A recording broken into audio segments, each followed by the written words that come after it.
متوقع ان نشوف ريال مدريد هو اللي يمسك كوره ويجبر الهلال على التراجع. خطيره لفينيب وكره 1-0 لمدريد، 1-0 لمدريد عن طريق فينيسيوس جونيور لوهله واحده، للقطه واحده، في غفله واحده، في كوره واحده، في تمريره واحده.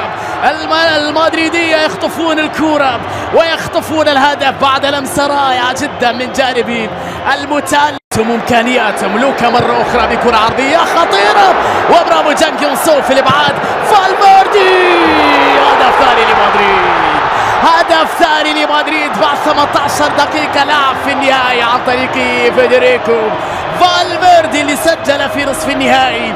وفي المباراة النهائية مع هؤلاء القوم لا يمكن أن ترتكب أخطاء، سيكون العقاب قاسي. كانو موريغا انفراد يا جماعة. موريغا بكرة هدف يا زعيم. الهلال يسجل في مرمى ريال مدريد في نهائي مونديال الأندية. موريغا بروعة كبيرة. هذا الشيء اللي نراهن عليه الليلة، فينيسيوس حذاري مع سعود عبد الحميد. الكرة العرضية خطيرة، سجل بنزيما الهدف الثالث لكريم بنزيما. روعة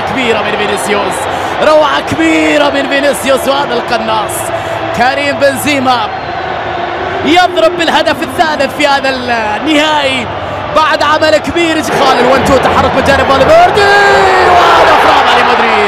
هدف رابع لمدريد. استغلوا الجهة اليسرى اللي كان فيها افوات وتحرك بذكاء كبير جدا فالفيردي. الوان-تو مع داني كارما. سالفييتو يا ولد يا لوسيانو. 4-2. الزعيم يسجل ثاني اهدافه في مرمى ريال مدريد في نهائي المونديال. الكرة سيبايوس مر والكرة في المرمى. هدف مدريدي الخامس لمصلحة ريال مدريد عن طريق فينيسيوس. مرة أخرى الأخطاء الدفاعية البسيطة، تفاصيل صغيرة جدا تحسب لك. أمام الهلال السعودي ميشيل